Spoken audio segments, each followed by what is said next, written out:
সেই বীর চট্টলায় কথা শোনাতে এসেছি। কাপুরুষদের বক্তৃতা আমি শোনাই না।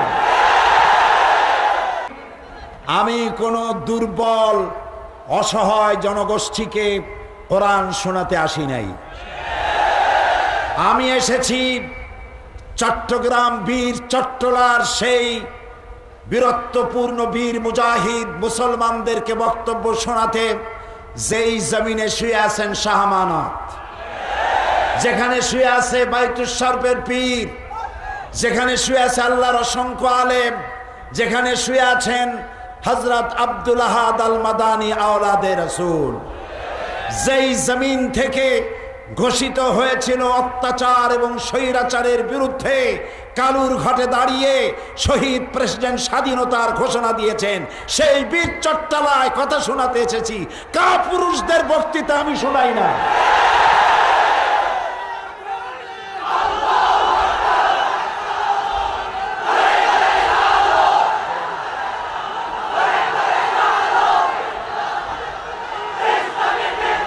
সুতরাং থামুন, থামুন। কোন আওয়াজ যদি কানে আসে, কাপুরুষ দৌড়াবে। ওই তাহাজ্জুদ গোজারের কোনো দাম নাই।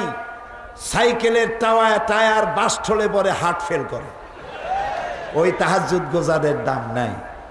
ঠিক মতো 5 ওয়াক্ত নামাজ পড়ে বোমা বাস্ট হলে দৌড়ায় না, বরং যেদিক থেকে আওয়াজ এসছে সেদিকে ঘুরে গিয়ে দেখে আমার কোনো মানুষ মরে গেল নাকি। আমি তাদেরকে ওয়াজ শোনাই। কোরআন তাদের জন্য, কোরআন দুর্বলদের জন্য নয়। কোরআন সেই নরশার্দুলদের জন্য যারা বাতাসের গতি পাল্টায় দেয়, সমুদ্রের স্রোত পাল্টায় দেয়। কোরআন তাদের জন্য। মাথায় দিক ওদিক ঘুরবে আর? আলহামদুলিল্লাহ। প্রিয় ভাই সব, তো আল্লাহ তাআলা মালটা কিনে নিয়েছেন। মালটা তার মানে কি কন্ত? ইচ্ছা কিনে নিয়েছে। আমি জানি চট্টগ্রামের মানুষ সুশিক্ষিত, মার্জিত, ভদ্র, তারা অল্প কথা বোঝে,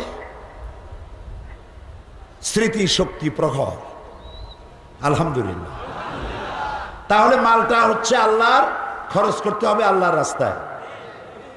যত বড় বাহিনী নিয়ে আমার কাছে চান্দা চাইতে আসুক, যেই জনসভায় আল্লাহর নামে স্লোগান হয় না, যেই জনসভায় আল্লাহর পক্ষে, ইসলামের পক্ষে, রাসূলের পক্ষে, কোরআনের পক্ষে, দেশের বৃহত্তর জনগোষ্ঠীর স্বার্থে কথা বলা হয় না, সেই আন্দোলনে, সেই জনসভায়, সেই ধরনের কোনো মিছিলে 1টি পয়সা আমি দেব না। ভিক্ষা দেব, তাদের দেব।